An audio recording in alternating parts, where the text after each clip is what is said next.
Hi, I'm Amber, and welcome to the Lone Star Keto Podcast. Today we have a very special guest with us, Cristy CodeRed Nickel. Welcome, Cristy. Thank you. Thank you. Yeah, I've never actually had anybody go like this. Code Code Red Nickel. Red. People just know me as Cristy Code Red. Yeah, and that's a new one for me, and I can't wait to hear about this because I think your whole life is fascinating. So why don't we start with a little bit of background and kind of tell us how you got to where you are now? You've had an incredible career, and I'm just like beyond impressed and in awe, actually, of what you've accomplished. Oh, thank you. Yeah, I created a nutrition program that enables people to lose 10% of their body weight every month without shakes, pills, diet foods, or exercise. It's based around real food, water, and sleep. And this all got started because I was raised poor in the mountains of northern Idaho. My dad was a cop. My mom worked for minimum wage. I was raised on a big ranch, and we just had no money. 3 girls. And so when I graduated high school and I wanted to go to college, I was paying my way through nursing school, and I was broke. And I was waiting tables, I was bartending, and I was competing in bodybuilding competitions.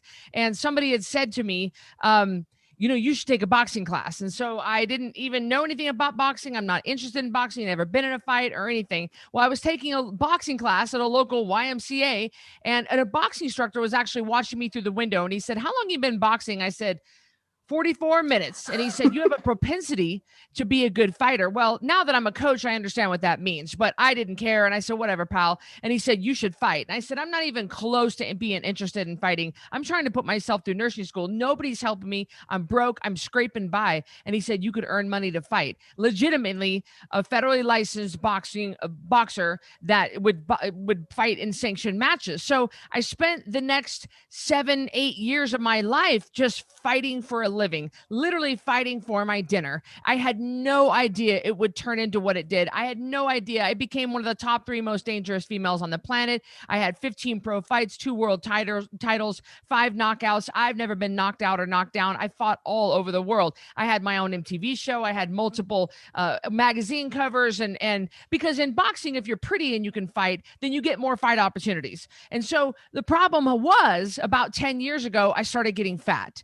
And I'm training 3 to 5 hours a day, and I'm an elite level world-class athlete, and I'm starting to get fat. And I didn't understand that because all of us were taught, well, you just need to move more. Well, I'm moving a lot. I mean, I'm spending 300 miles a week on my road bike, riding all over the world through France and Italy and Switzerland. I'm in fantastic shape, but my gut was hanging down. My cellulite was sticking out. I had brain fog, stomach ache. I had IBS. Why is this happening to me?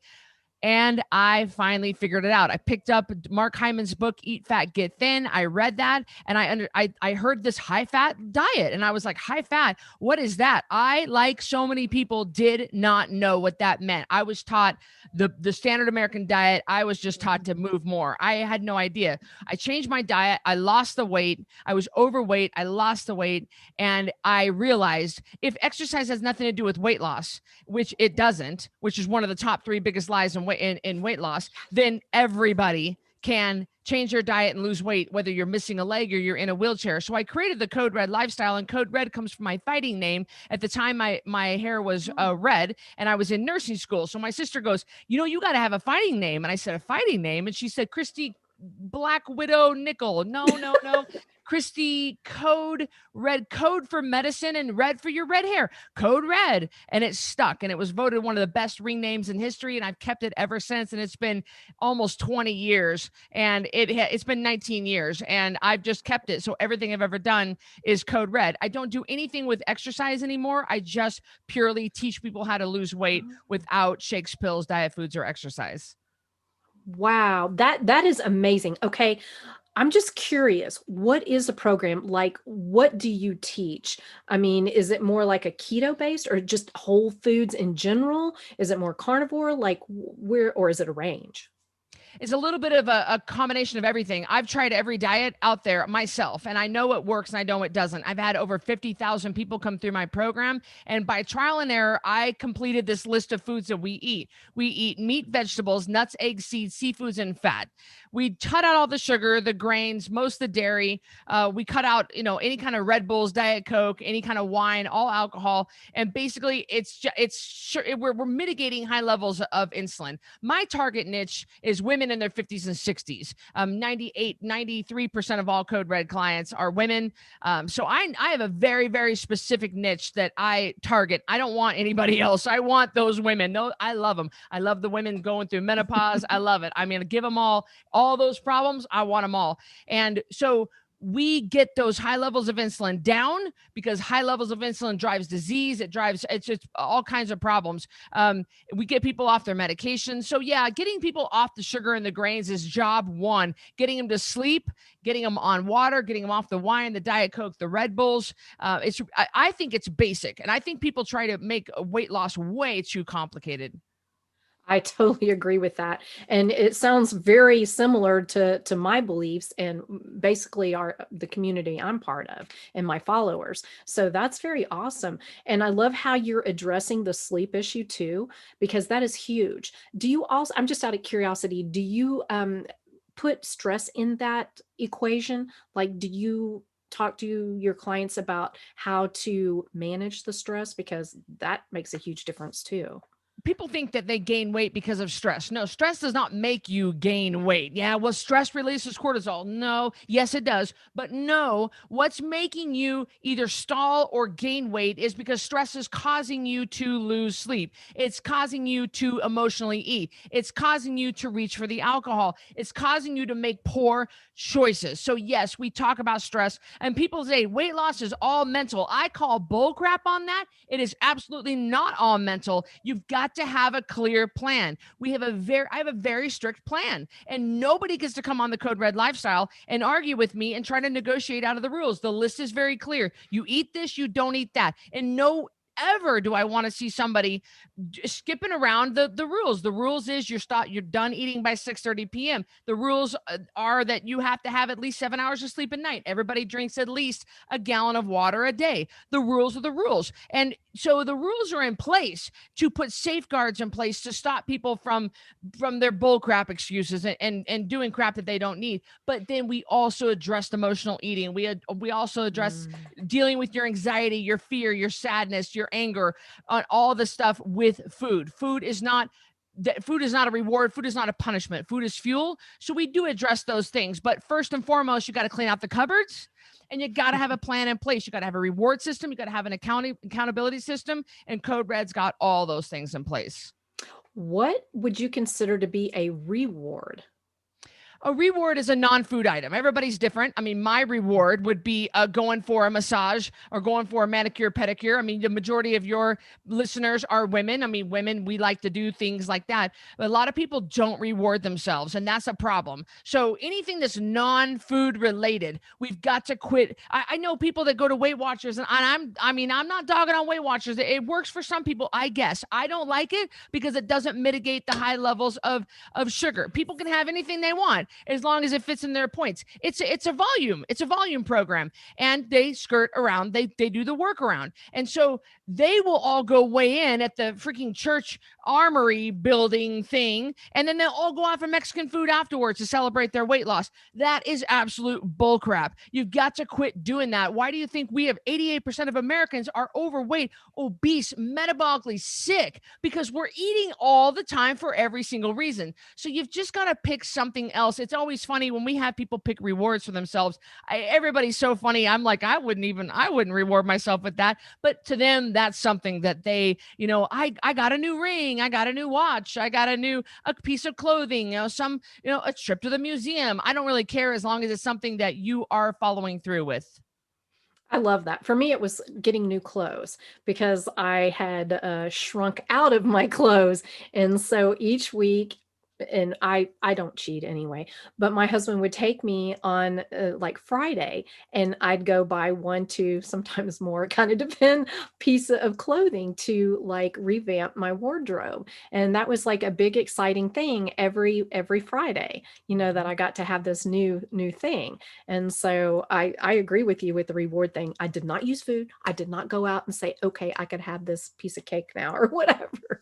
I think that is crazy. We're in this mess us because we don't got this. We like to say on CodeRed, no, people are like, I got this, I got this. No, you don't got this. You have been 60, 70, 80 pounds overweight for decades. Your way ain't working. It's not working. And so those old ways have got to stop. And people come to me and say, what does that mean? I can't have pizza and wine anymore. It's about changing your thinking. No, that's not what it means. It's about changing your thinking and changing, I can, but I don't want to. Do I want to re-toxify and re-poison myself? Do I want to go through the headaches? Do I want to go through all that crap? No, I don't. And so we really try to shift people. It's about the learning and the unlearning.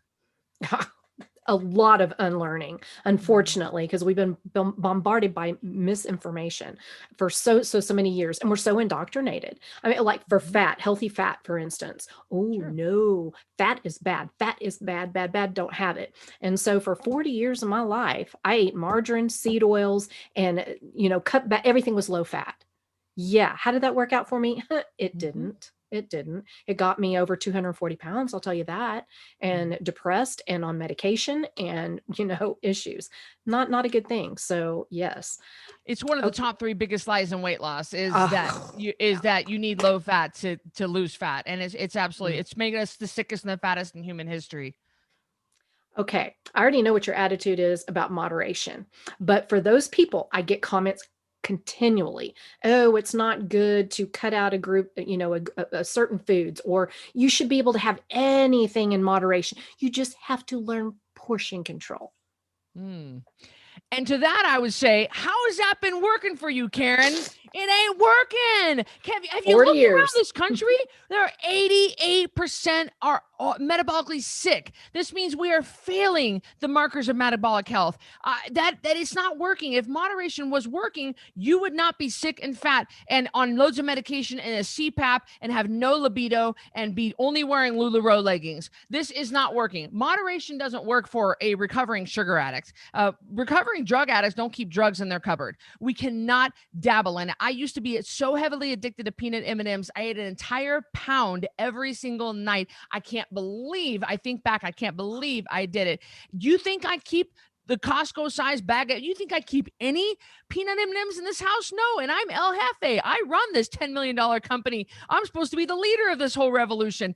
I still don't even dabble in it. So there are some outliers out there who can do moderation. My mom is one of them. She does moderation, but obesity runs very bad in my dad's side of the family. Every single member of my dad's side of the family is obese. My sister lost 100 pounds on CodeRed. I've been overweight. We cannot do moderation. I've tried it. I can't do it. It doesn't work. And it doesn't work for most people. That is what I've found after working with clients, my own personal experience for 40 years, the same exact thing. I agree with you. Okay, let's hit another subject. What about calories in, calories out? Calories are very important, right? Yeah, there are a lot of people in this space that in the keto and the carnivore space, in the this, and in all kinds of space, that you got the Ken Berry, which I'm a big fan of. Ken and Nisha Berry. I met them both at a VIP party at KetoCon. We were both speaking, and you've got Jason Fung, and you've got other people that like calories don't matter. That is bullcrap. Calories matter. Unfortunately, they do. You can't have copious amounts of blank and be okay with it. Volume matters. And the reality is you're going to have to bring down your calories if you want to lose weight and lose body fat. And I listen to people who say that it doesn't matter. And I say, well, they ain't working with clients because somebody comes to me and pays $1,000 for a custom nutrition program, which they do, which we offer. They're expecting, if I say you can lose 10% of your body weight every month, they're expecting to lose that weight. If you do not bring the calories down, which you can, on a high fat diet, you can get away with fewer calories because you're eating the calories per gram. Anyway, all that. So, but you have to do that. If people are not getting weight off of people, they're not going to keep coming to you. And those people, and I think calories don't matter. You're healing your body with those good choices of food. Yes, but you will not lose weight if the calories don't come down. I've tried it with myself. I've tried it with tens of thousands of clients. And those people that say that it doesn't matter, they're not really working with clients, because it doesn't matter how great you could be having a ribeye steak 3 times a day. And if you're eating too many calories, the bottom line is you will not lose weight. So I do bring the calories down for my weight loss clients. And when they enter back into maintenance, we do what's called reverse dieting, and we start slowly adding calories in while also adding exercise and weight training in. And that's a part of maintenance. Maintenance is a much different thing than weight loss. Weight loss, we just lose the weight, then we transfer into maintenance. And so we don't want to keep calories low forever, but they absolutely matter. And there's just no way I never would have been this successful for so many years and won multiple awards like the one behind me if I hadn't have been able to get weight off of people. And you got to bring the calories down. Yeah, my whole thing is I do believe calories matter, but a calorie isn't a calorie. Correct. Like They're a not calorie of Snickers Right. is not the same as a calorie of beef. So Sure. that's the difference there. And I think also like when you address your hormones, like what you're talking about, the insulin levels coming down, then it's easier to have a caloric restriction, if you want to call it that, naturally, because your body naturally brings it down. Because I was never, not one time was I hungry or hangry because I was eating too low of calories. Sure. Because when I was Weight Watchers and all that crap, I was eating 800 to 1200 calories a day, period, max. Right. Not good. So my question is, do you have a calorie amount that you feel nobody should get below, regardless of if they're 5 foot tall or 6 foot tall, whatever? Yeah, I don't like discussing my proprietary formula of how I come up with people's calorie amount. Everybody is different. And I've got a 75-year-old lady coming to me who's 5 feet tall and she only wants to lose 10 pounds.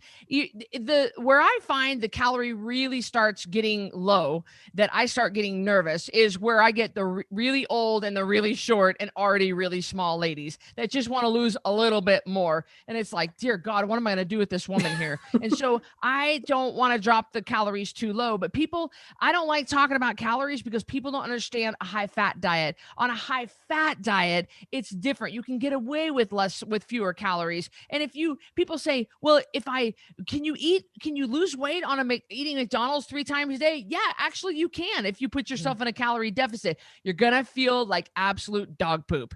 And so, yeah, 1,000-calorie steaks, 1,000-calorie Twinkies, completely different. But when it comes to everybody's bio-individual, and I get all kinds of people. I mean, I write roughly 250 custom programs a month, and I write them all myself, and every single person is different.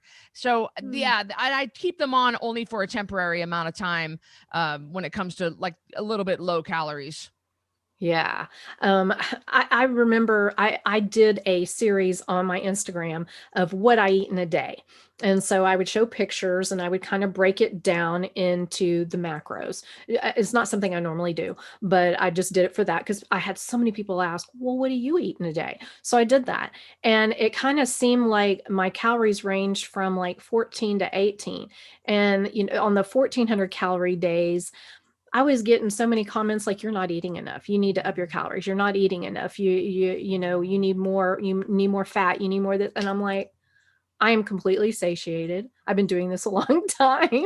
And, as I'm 5'2", I'm not active. I'm almost 55. I mean, I'm not going to need the same as somebody who's 20 and runs marathons and, that kind of thing. So I'm like,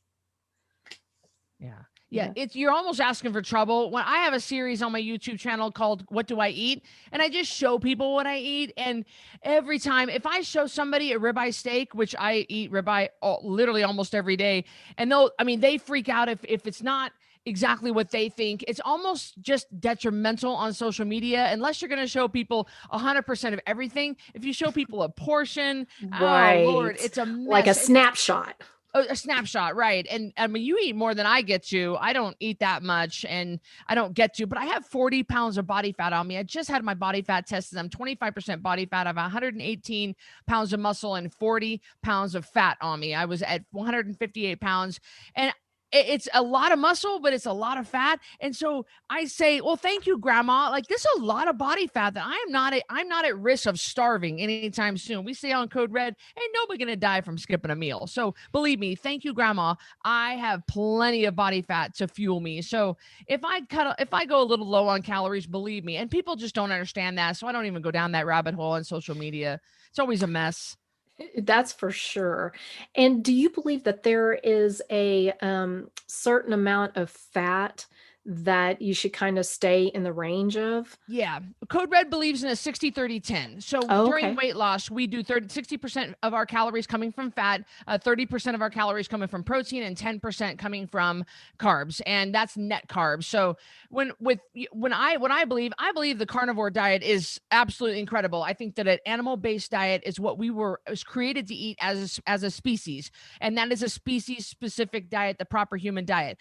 But if you take an average American from the standard American diet and trying to take them down to carnivore, Right. they cannot do it. They most of them, 99.9% of the time, cannot do it. So taking them to Code Red and then stepping them down to carnivore, if they choose to go that route, is kind of what we do. So if people, we keep them at 60% fat during weight loss, and then 30% protein, 10% carbs. We dump those carbs down, not as low as the keto diet, because we believe that keeping the fat at 60% instead of 75, it allows more room in the diet for a Mhm. little more variety, a little more nuts, a little more. Some people like yogurt. Ugh. I mean, I'd Yeah, rather use me my either. calories on something else. I mean, Oh God, give yes, me me a too. ribeye steak, give me some shrimp, anything else but yogurt. But Me with too.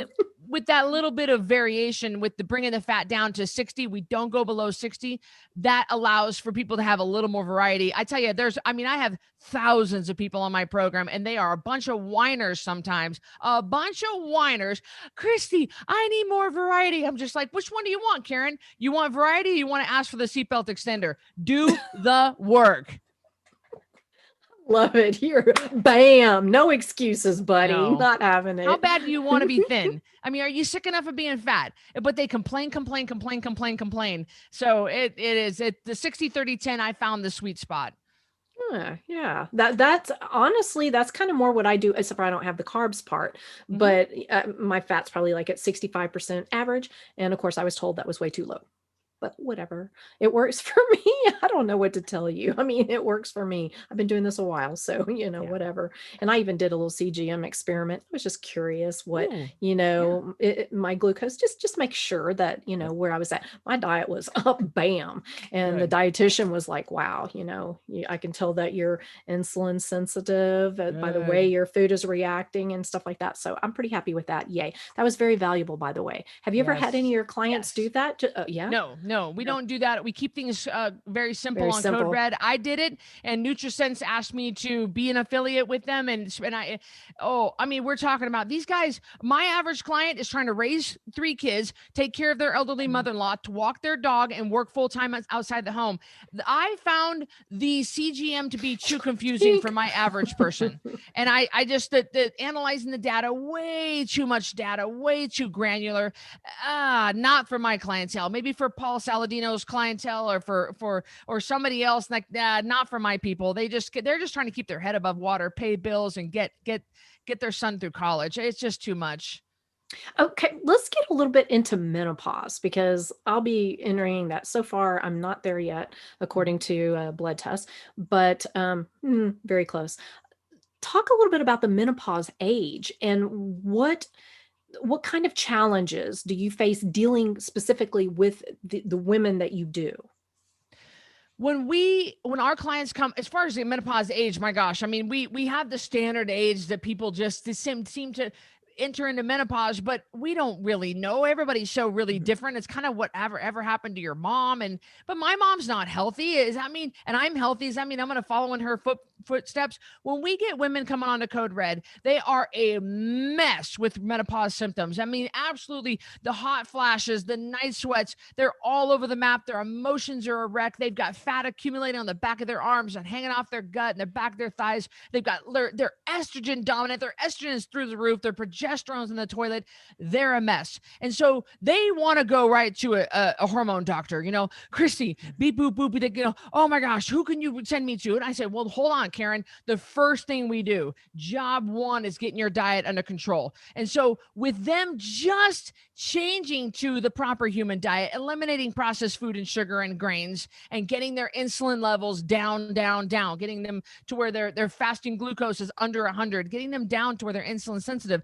Then even their diet could mitigate, this diet could mitigate those high levels of estrogen. In most cases, it does. In most cases, we want to get that estrogen, that progesterone even. We don't want a too much estrogen, too low of progesterone. Sometimes, even after a while on CodeRed, even after staying true to the program, their progesterone is still down too low. So an exogenous progesterone is sometimes needed, or a cream or a pill or something, and that's totally fine. But 9 times out of 10, we can get them completely turned around just from their diet, just from their sleep, just from when I say sleep, just getting them to do a cool, dark room, getting turn their air conditioning on and make sure that sucker is no warmer than 66 degrees in that room, or 19 degrees Celsius for my Canadian people listening. And so and then darken those shades, and blue light blocking glasses, and clean your room. No kids, no pets on the bed. I mean, just getting those things, you would be amazed at what you can do without medication. And you don't have to live like this. And so right away, we clean up the diet. Right away, we get them sleeping. Right away, we get them drinking water. And right then we can see an immediate, incredible improvement with menopause symptoms. Okay, you kind of said 9 out of 10. You feel that like about 90% of your clients can actually get this under control without resorting to medications or hormone replacement. I'm sitting here trying to think of somebody off the top of my head, like who had to, because I have a nurse practitioner kind of on standby for people that I send to her to get their hormones tested and get regulated. And I'm thinking, when was the last time I sent anybody to Susan? I thought, gosh, I mean, because I get a percentage of whatever they, I get a kickback, and yet I don't have anybody to kick back. I haven't had anybody to have to, and so it really is incredible what your diet can, but we don't talk about this. Doctors don't. The traditionally medically trained doctor is really a pill for every ill kind of a paradigm. The traditional paradigm, the medical paradigm, is flawed when it comes to this kind of thing. They just want to treat it with medications, and that's just like that's not going to do you any good unless your diet's in order. 100% yes. And you mentioned nurse practitioner, which reminded me, I wanted to go back to you going to nursing school. Did you ever finish? I finished, yeah, but I never got an RN. Really? Why? My fighting career took off, and I became one of the top fighters in the world. And I was on MTV, and I was on TV, walking the red carpet, and all this attention. And I just said, like, what am I don't want to do that. I want to do this. And then this took off. And so I never did need to be a nurse. And now, I mean, I love nurses. My sister is the COO of CodeRed, and she's an MSNRN, and she medically screens all the programs that come through to make sure that they are medically able to do our program. Because we have people drink a lot of water, and we want to make sure nobody's got any heart issues or anything. And so I'm just obsessed with nurses, and I'm like, I don't know what it is. I love them. I love nurses, but I never did. And now I'm thankful I didn't. I mean, I love CodeRed. CodeRed's it's growing by every quarter. We're getting bigger. I'm able to reach way more people this way. If I was stuck in the medical paradigm, it would be frustrating, because I know those nurses. I mean, most nurses are overweight and they have health problems because they've been taught wrong in nursing school. And I would have been taught wrong too. And I would have had to follow what they said. So true. So you come up with your program based on experience and what you found works or doesn't work. And so at what point did you kind of look at things and go, all that crap that we've been told is a bunch of BS? Where did it really hit you?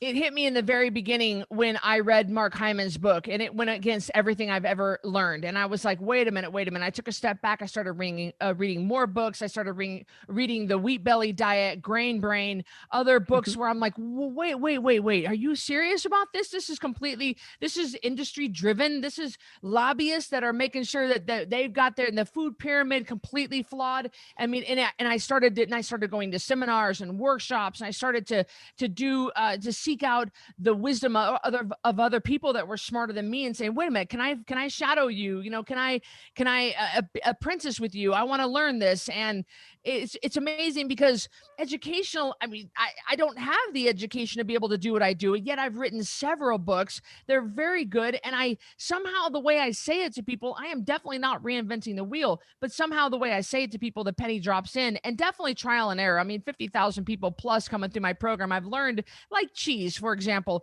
I used to let people have cheese and people would not lose weight. I used to let people have cheat meals and people would not lose weight. And finally, I just said, wait a minute, I can't have this. I can't have someone pay me all this money to lose weight and they're not losing weight. So I just took cheese out of the diet. So I've learned a lot along the way of what works and what doesn't. And it's completely trial and error. And people don't care. Like, they don't say, well, Cristy, you're not an MD. I know a ton of MDs that come to me. People send their clients to me. I'm getting weight off people better than anybody is. Nobody gets weight off people better than I do. But I am militant and I am a hard charger. And this tough love approach, it works if people know that you love them. And so I don't seem qualified on paper. And it's like, how are you even doing this? I'm telling you, it doesn't make any sense to me, but somehow, some way we're spreading the message of hope and healing, and people don't care. They're like, what can you do for me, Cristy? Can you help me? I have 80 pounds to lose, my medications, my CPAP, my libido's in the toilet. What can I do? Yeah. I mean, I've helped all the other ladies like you. I mean, do the program, you'll be in good shape. Do you have them do activity at all? Like, you kind of said you've stepped away from the physical training part of it. What do you tell them? Do you recommend they do anything, or you just don't even approach that subject? During weight loss, I don't approach the subject. People, they are really hung up that it is the number one biggest lie in weight loss, that you have to exercise in order to lose weight, and it's simply not true. But it's like getting pregnant. If you exercise when you got pregnant, then the doctor is fine with you continuing to exercise.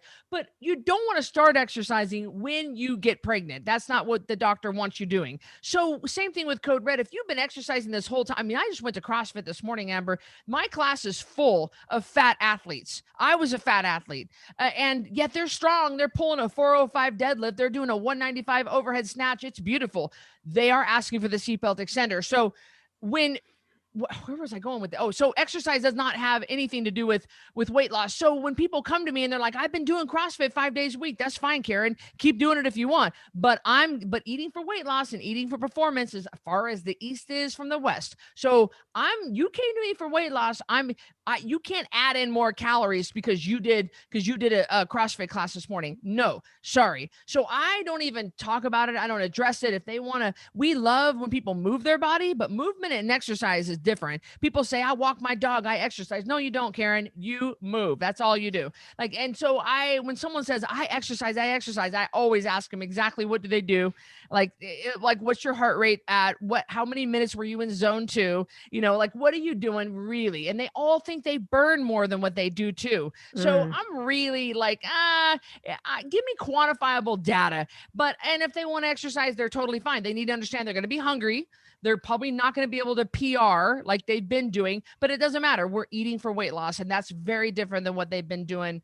That ain't working anyway.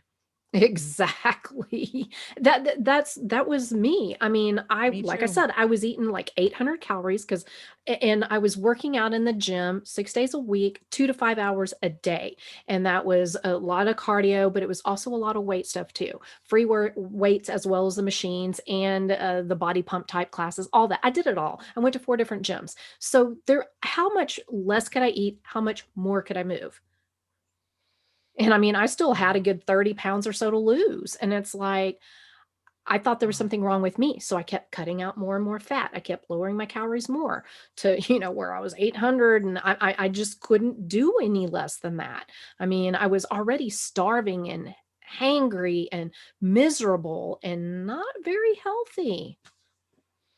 Yeah, that's not good. I get people sometimes that come to the program that are chronic over exercisers, and I call them up whenever I get that rare case. I actually beep boop boop on the phone and say, "Hey, Sally, Cristy, CodeRed." They freak out. "Oh my gosh, Christy's calling me." And I'm like, "Listen, I don't know if you know what you're getting yourself into. Like, we need to talk about this body dysmorphic or this problem. Like, you're addicted to exercise. Is this a form of purging that you're using? I mean, what are you doing? Oh, it makes me feel good." Well, I mean, you got to take it down a notch. You're beating up your adrenals. Like, this is not good. Well, I'm a runner. Oh God. I mean, so usually it's a real conflict when people try to come to CodeRed and they want to argue with me about, but I just burned 500 calories. I get to eat more. That's not how this works. You got to eat the way that I tell you to eat. Yikes. Yes, and I believed that at one time. I know better now, Me but I too. did believe that, and that's what I followed, and I'm obsessive anyway. When I tackle something, it's 150%, never less, either 0 or that, no in between. And so I, whoo, between the cutting the food and the upping the exercise, just get on out of my way because I was going to do it.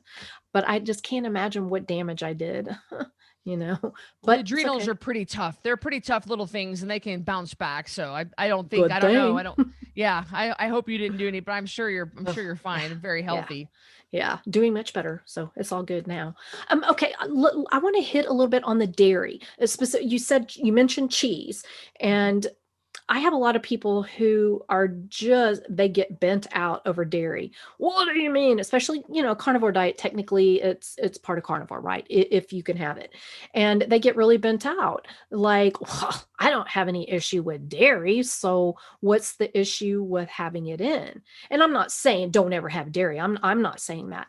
But why do you say not to have the cheese? Why? What is behind that? The pro to dairy is it is a source of fat. I would argue that it's not a good source of fat. We no longer produce the enzyme lactase after the age of 5 to be able to break down lactose. We're the only species that drinks milk of another species, and we're the only species that drinks milk after we've been weaned. We were never created to continue drinking milk. It was made to fatten up baby calves. It was made to fatten up, we're mammals and it was made to fatten us up, and then we were not supposed to have it afterwards. And so what we're finding is more than 2/3 of this nation cannot metabolize dairy. They cannot metabolize lactose, and I found it to be problematic in my community as well. What I have found is that if people I give them a little bit of cream cheese and cottage cheese. I allow them to have cream cheese and cottage cheese. I have not found that to be problematic. The problem with letting them have cheese, like off the Tillamook cheese block, like the government cheese back when we were kids when I was poor. I mean, we got that big, it was like this big, it was like the size of my forearm. It's easy to overeat. I mean, 1 ounce of cheese is 110 calories, and you can stand there with the refrigerator door open and slice off five slices and just eat it like that. Well, you'll wreck your diet with it's just too easy to overeat. And cream cheese and cottage cheese, nobody really gets out of control. Heavy cream, they people will argue with me as well. They'll say, well, helps get my fat percentage up. Well, it's calorie dense and it's hard to metabolize. It ends up being inflammatory for most people. And so what I've never actually had somebody reach goal weight while still consuming dairy products. Hmm. Eventually, as they get 4 or 5 pounds from goal, they have to cut it out. I haven't seen people, and so I really tried to get people switched over to a non-dairy. I have an affiliate partnership with Nut Pods, and it's a non-dairy Mhm. creamer for your coffee or tea, 0 carbs, 0 sugar, 10 calories per tablespoon. I comes in Mm. a lot of different flavors. I think it's perfectly fine. I made the switch. I think people are habituated to feeling crappy. They get that anytime I go to Starbucks and I get a black coffee with steamed heavy cream. I feel like crap afterwards, and I Mm. paid $2.36 for this, and I go and I taste so good in the moment. In the moment, it's so good, it's so creamy, and then afterwards, I go, "Oh man, Oh, Cristy. And I got gas. I don't have that ever. And I go, why do you do this to yourself? Why do you? Because I want to go see my friends over at Starbucks, and I love those guys in there, and I love the way the coffee tastes. So it's a hard habit to break. But understand that when you're used to feeling like crap and then you cut out that dairy, do the experiment yourself. Give yourself 30 days, no dairy, and just, you might feel so freaking amazing, but you've always felt bad. So you didn't know what the other side felt like. Once you cut out the dairy and your brain fog and your stomach ache goes away and you got normal poops and stuff, you might go, oh, geez, I'm one of the 2/3 of the Americans that can't metabolize dairy. Oh, yes. But boy, is that a triggering subject. And you know what? It sure Another is. subject that's very triggering is coffee. What is your take on Mhm. coffee? Do you think it's okay or? Yeah, on CodeRed, we allow people to drink coffee. I'm a Mm. big fan of Paul Saladino. I met him at the same VIP party at KetoCon in 2019. I love that guy, and we talk often. And I think he's great. He is adamantly against coffee, and he brings up a lot of great points. Mhm. But I'm not. It's not a bridge I'm going to die on. I'm not going to force my rebels to not have it.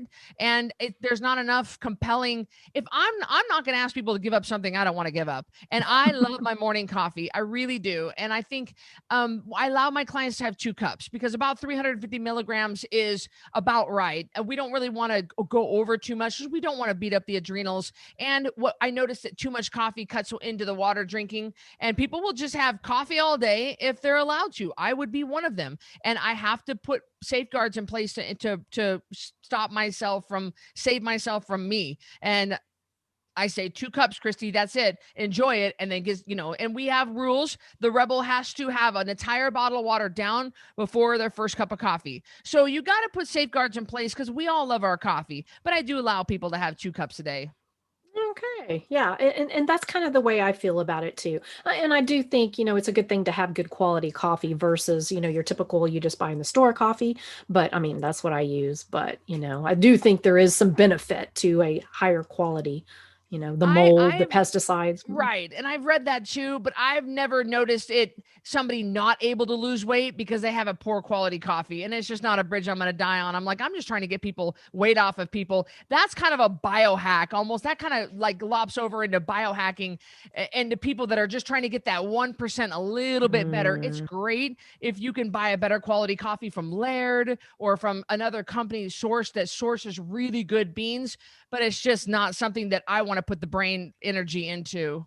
I don't blame you. I agree with you there 100%. I think if people are having health issues, that's a different story. And some Right. people do have to cut out like everything except for like meat. And I'm not that person. Thank goodness.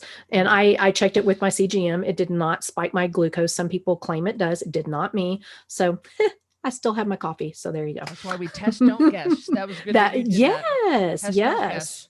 That's exactly right. So now I know. I know a lot of information now that I didn't Yes. know prior. So it's awesome. Um, okay, so emotional eating. Let's talk a little bit about that. And one of the thing, and also cravings, like triggering your cravings. Like for instance, I found that with a lot of people, dairy can trigger a binge or wanting more like carbs and sugar because it does have the sugar in it.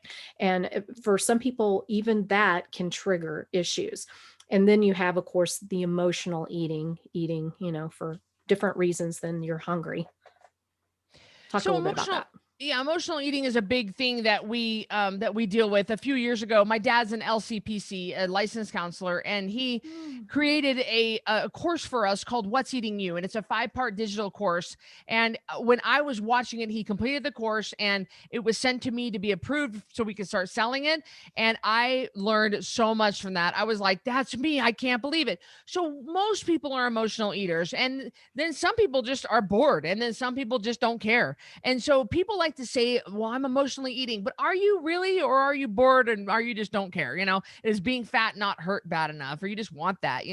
So what we say to our rebels is job one is cleaning out your cupboard. You cannot keep Captain Crunch in the cupboard. You cannot keep Goldfish crackers or Ritz crackers or Haagen-Dazs ice cream or anything, any kind of junk food, because it's not a matter of if, it's a matter of when you are going to be triggered and you are going to go to it. Me, I know, and what I learned from my dad's course, What's Eating You, is that I learned what my triggers are. So my triggers are if I got to fire an employee. We've got 50 to 60 employees at CodeRed. That's never an easy thing for me.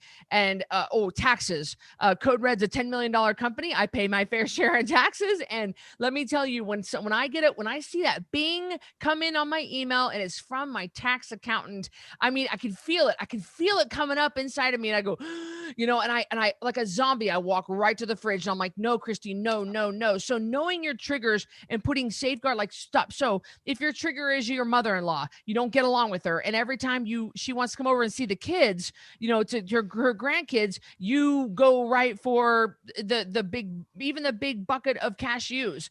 That is a trigger. So maybe instead you guys go meet in the park away from food. So it's important to know your triggers. And then second step is to make sure you put safeguards in place to prevent you from being able to, like, I hired a CFO. He handles all the tax stuff. I don't have to do it. And if I do have to have a meeting, I go to the guy's office. I'm not around my own food, because it doesn't matter if it's all keto and CodeRed food. It's salamis in there. I'll eat the entire package. I'll go face down in a bucket of cashews or whatever. It doesn't seem to matter what the food is. I'll eat without thinking about it. It's a way to cope. And it's a way to try to temporarily make yourself so uncomfortable that you forget about whatever you're upset about. And so we want people cleaning out their cupboards, because and we have a rule in CodeRed that no matter what, the top 3 rules for the rest of your life is you always get on the scale every morning. You always drink your water every day, and you never allow sugar to stay in your house. And people are like, well, what about my 5-year-old granddaughter's birthday party? Okay, you want to have cupcakes is fine. But that last cupcake either goes to your neighbor, John, it goes in the garbage, or it goes with that last kid that's leaving. You can't keep sugar in the house for a recovering sugar addict. You will walk by it 50 times. But on that 51st time, you're going to say, how good I was walking by this. I've turned this down all day long. I'm going to reward myself with the cupcake, and you'll lick the top, and then you'll end up, it's a mess. It's a mess. You cannot trust yourself. So emotional eating is a real serious problem, but you've got to put safeguards in place to prevent it from happening. Amen. And that's one of the things that I work with more than anything with my clients. That I've found that is just like the biggest issue. And if you don't address that, you don't know why you do what you do, how can you change your behavior? How can you change your relationship with food? I think it's just such a huge thing. My problem is when people say, I just can't stop emotionally eating. And I say, what are you eating? I had Haagen-Dazs. You mean you drove down to the 7-Eleven and got it? No, it's in my freezer. There's the first problem. And I don't like that when I say, what did I tell you to do? I already told you that before you started this program, you got to clean out your cupboards. So of course, let me tell you, I am super strong and I've been doing CodeRed forever and I can't even turn it down. So what are you doing? So that's my big problem, is if they've got it in their house, you've got the deck stacked against you if it's in your house. I agree with that. And even Dr. Ken Berry says, if you have it in your house, eventually you're going to eat it. It's human nature. No matter how good you think you are, eventually, if it's in your face enough, just like with an alcoholic, I mean, are you going to just have wine bottles kind of sit out on the cabinet to look at it every day? That's dumb. That's just dumb. So it's the same thing. And that's what I try to tell my clients too, is you got to get that out. Now, what kind of tips can you give somebody who lives with a person who is very unwilling to change their diet? So they still want their chips, they want their candy, they want blah, blah, blah. What tips can you give you work with women who are in that situation? I've talked about this multiple times. I've got videos on my YouTube channel about this. So this is a big problem. This is a subject that everybody asks about, and it's legit. First thing is, consider it from your husband's point of view. You have tried and failed so many diets, and you have spent hundreds and even thousands of dollars on failed diets. You've gotten the shakes, the pills, the dehydrated food that all you needed to do was to add water. You got the Weight Watchers, you did the Jenny Craig, you did the Nutrisystem because Maria Osmond looks so great in her Spanx.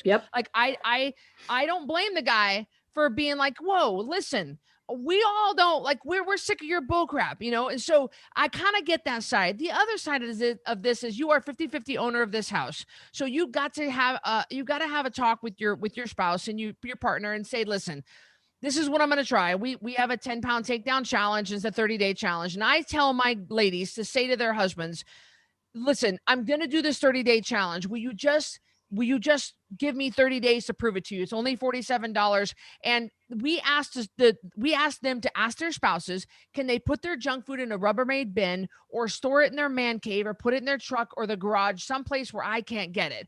And we just like, hey, can you come my way a little bit? They have to be willing to come your way a little bit, because look, you are a partnership here. Yes, I get it. You have failed. You've started and failed and everybody's sick of it. But maybe this will be the last time. Hopefully it will. If you nourish your body on a cellular level, then you maybe won't go back to your old ways. And that spouse has got to maybe try to pack up the junk food, put it somewhere else. So it's called proximity eating. And so it's out of your proximity.